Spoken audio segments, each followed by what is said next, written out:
Hello and welcome to the Stats and Info Podcast, a show covering stories and stats related to the Big Ten. From wherever around the world you're listening, welcome and enjoy the show. And now, your host, Matthew Stout. Good afternoon and welcome to the Stats and Info Show. I'm your host, Matthew Stout, and I've got an exciting program lined up for you today ahead of the Sweet 16 matchup between Purdue and Tennessee. Hope you enjoy. We are now joined by Rob Blackman, a member of the Purdue Radio Network team. Rob, how are you doing today down in Louisville? Oh, it's a sunshiny day, Matt. They're expecting a high in the mid to upper 70s. Best day they've had of the year, weather-wise, so I hope that's a good omen for our Boilermakers here. It's a great day here. Yeah, set the scene for me a little bit. Have you noticed a lot of foot traffic or fans coming in with the close proximity to West Lafayette as well as University of Tennessee? Have the fans gotten there? What's the scene like? They have, and it's really not even just today. I noticed it yesterday. The team actually, we arrived here late Tuesday night, but you could notice it yesterday just kind of walking around. The hotel here is just about 4 blocks from the arena, so we're in a really good spot from a team hotel perspective downtown.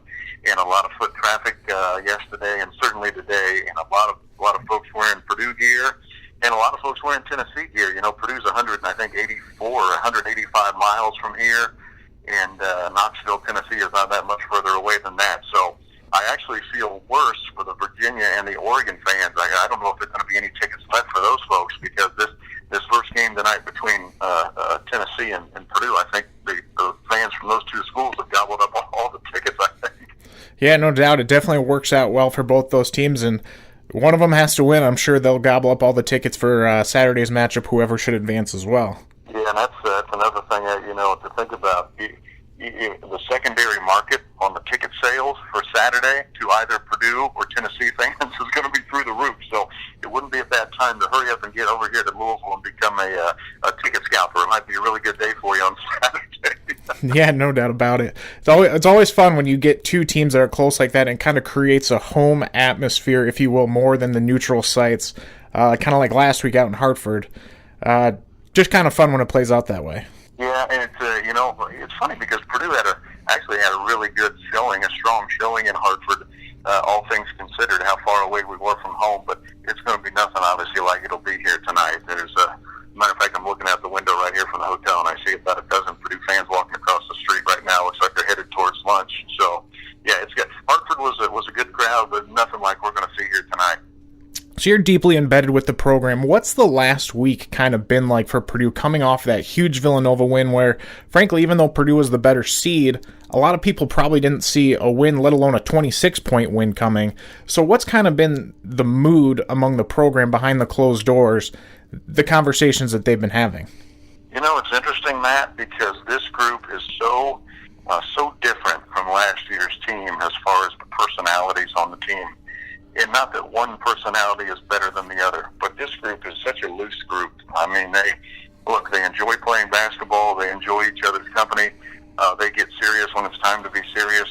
But they don't take a whole lot of things real seriously, if that makes sense to you. But, last year's group had all those seniors, and it really was a blue-collar group and really was a group that, and as you well know, that was really emotionally invested from all aspects of the game of basketball. They knew they had the score of every other game in the Big Ten. They knew the good players for every other team in the nation. And not that this group doesn't have some of that, but this group's just more kind of I don't even know the best way to explain it, more of kind of like a city park ball team, right? They just kind of show up and play when it's time to play, and they have a whole lot of fun doing it. And they don't seem to let a whole lot of stuff bother them, good or bad. And I think that's actually been good for this year's group. They take their cue from Carson Edwards. He's a fearless guy who's again, he's loose. He doesn't get too worked up over anything emotionally, whether it's good or bad. And that's kind of how this whole team is. So it's really interesting. You would think they would be on cloud nine and kind of treating this week with a sense of euphoria because they've gotten back to the Sweet 16, but it's kind of just been business as usual for them, kind of the way they've acted all year, whether it's been coming off a big win or coming off a disappointing loss. They're always pretty much the same emotionally, just a really loose outfit that just enjoys playing basketball, and I don't think takes it real seriously. And I mean that in a good way. I don't mean that in a negative way. They like to ball out, and that's what they do.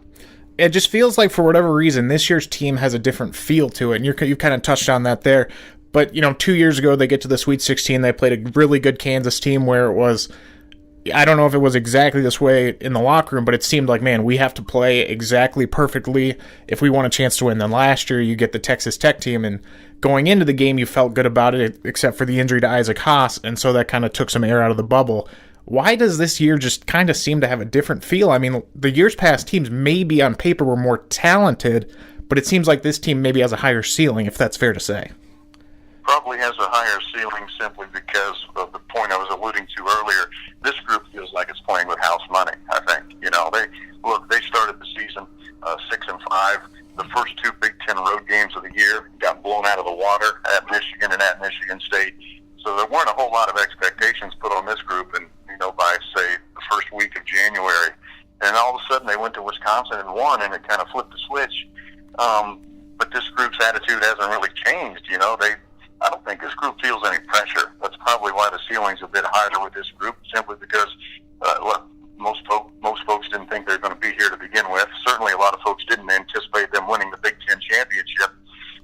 So they really are playing with house money, and again, it's reflected in their attitudes. I mean, you watch our guys, even during like the pregame warm-ups, they're out there dancing around and carrying on like it's Saturday night at the club. I mean, it's such an interesting dynamic comparing this team to last year's team, or really even 2 years ago. But whatever, the personality of this team, it works for them. So I'm glad they're doing it the way they're going about their business. It does seem like they've been having more fun, at least from the content that's been put out there by the different Purdue social networks. Is that a product of Coach Painter at all? Has his philosophy changed every time? I mean, in press conference, he doesn't change too much. He's a straightforward guy, a straight shooter, tells it as it is. Has he evolved at all over the last few years that has made this year somewhat different, or is he just who he is? I think he does a good job of adapting himself to the personality of his team. With that in mind, who knows? 2 years from now, we might have a team from a personality standpoint that really resembles more of the team we've had, last year or the year before that. And I think Matt will adapt properly to that group. But he understands. And Matt, you were here for a few of these guys that are on this current team. Joe Eastern, I mean, he's the class clown, right? And Carson Edwards is just a fun-loving guy. Eric Hunter is made from the same mold. So is Aaron Wheeler. We just have a bunch of free spirit personalities, right? And so I think that one thing Coach Painter has always done a good job of is adjusting his kind of emotional output, if that's the right phrase, to fit the team and the personality of the team. Now, it doesn't mean they still don't get their work done, because they certainly do, and they understand when it's time to get serious. But 5 years from now, we might have a very different group personality-wise, and which means we'll probably see a different type of coach from Matt Painter, just because he's really good at making that emotional adjustment to fit the vibe of his team. Yeah, he's always done a great job of relating to his players, and like you said, it's been a younger group, but it's a group that kind of identified that personality, and it clearly something clicked there midway through the year. I want to move on to talk about the matchup a little bit.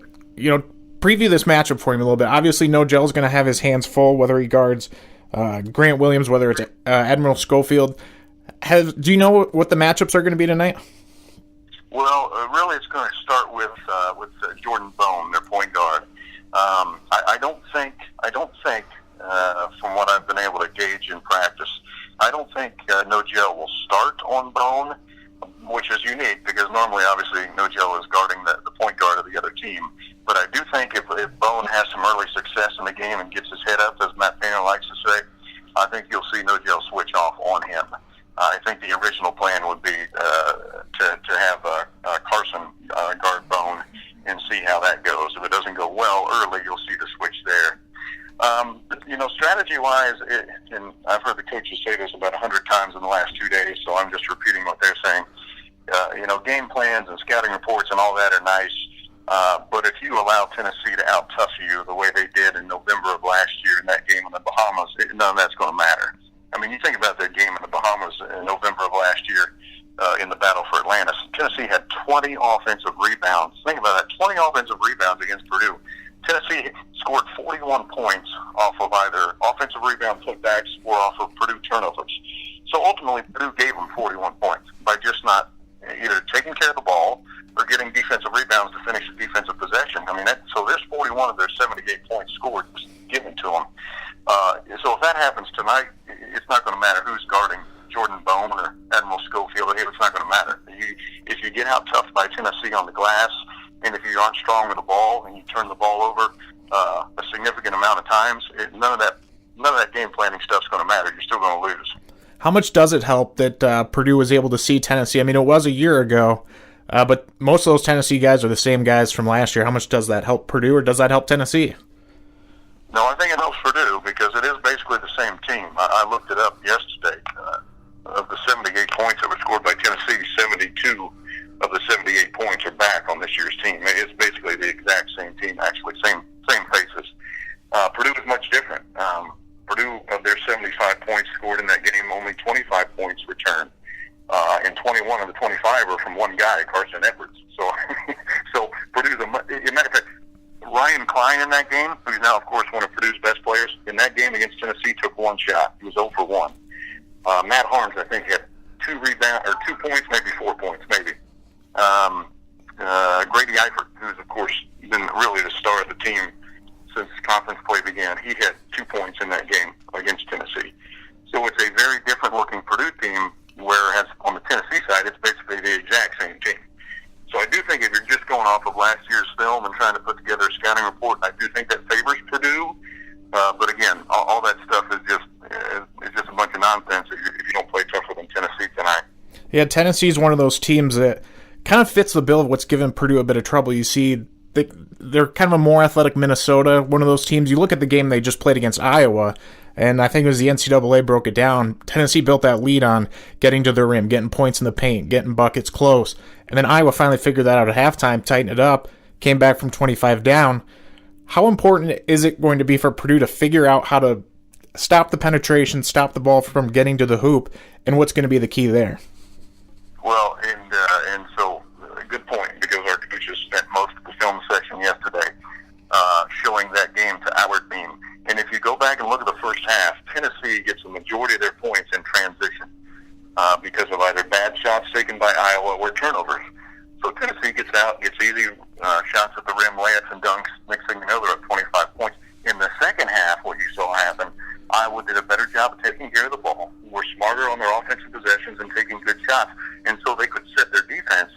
And once Iowa was able to set their defense, all of a sudden it really gave Tennessee fits. So that's really where this game starts and stops tonight for Purdue. If you allow Tennessee out into transition for easy buckets, it's going to be very difficult to beat these guys. However, if you can do what Iowa did in the second half, you can get yourselves back on defense and set your defense, you're going to have a chance to slow these guys down. But yeah, that really was the difference in that game.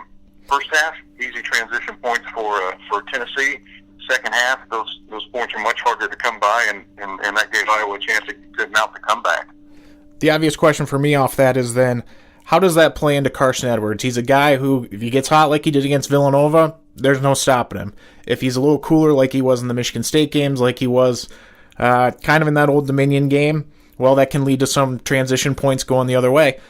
How does he need to approach this game? Well, I would say the number one key for him would be, whether you're making shots or not, they have to be good shots. They come within the rhythm of the offense. If he starts 1 for 9, but they're all shots that come in the half court within the structure of the offense, that's probably not all bad, because that would mean you're still able to get back and set your defense. Now, if he's shooting, transition threes against a set defense when it's 3-on-5 or 2-on-5, that's going to lead to long rebounds, which leads to runouts for Tennessee. Then Purdue's in trouble. So I don't know if it's so much about if he's making shots. Certainly making the shots will help, but don't misunderstand me. But is he taking good shots within the rhythm of the offense? Because that way, make or miss, at least you have the opportunity to get back on defense and set your defense. Otherwise, again, you're putting Tennessee in transition, and they're one of the best transition teams in the country. All right, before I let you go, I got to give you a quick rapid-fire questions. Just short answer from you. One word, couple words, whatever it needs to be before the game. Who's got to be the Purdue guy to step up other than Carson Edwards that could be an X factor? Matt Harms. What's going to be the biggest matchup of the game, offense-defense? Grady Eifert versus Grant Williams. how much does Purdue need to out-rebound Tennessee by, or do they need to, how close does the rebounding margin need to be to go in Purdue's favor? Has to be even or no worse than -5. How many transition points or points in the paint does Purdue need to limit Tennessee to? 25 or less. And then score prediction, if you're in that business. Sure. I work for Purdue, so obviously you know who I'm picking to win, but I will go Purdue 73, Tennessee 64. I'm sure all Purdue fans would take that. I mean, like you said, we've been to the Sweet 16 3 years in a row, been there a handful of times under Coach Painter. That's kind of been that ceiling that we haven't been able to break through, but for whatever reason, this year just kind of has a different feel to it. You know, the irony is the Tennessee fans are saying the same thing. They've only been to one Elite Eight in the history of the school, and they keep saying, what's wrong with Rick Barnes? Why can't Rick Barnes get past the Sweet 16? So you have two fan bases that are both making the same argument right now for their respective coach. So someone's going to have to win tonight, obviously. Yeah, no doubt. It's going to be an exciting game, 2 versus 3 seed. A lot of chalk on the brackets, but 7:29 p.m. tip, TBS. If you get tired of the announcing crew, like a lot of us do if the game's not going well, flip it over. Listen to Rob Blackman, Larry Clisby, Wes Scott, all those guys over on the Purdue Radio Network. You guys do a great job. You always have been. It's fun to listen to you, and appreciate you joining the program. Absolutely, Matt. Thanks for having me. Thank you for listening to this episode of the Stats and Info Podcast. We hope you enjoyed the show and will come back soon. Please drive home safely.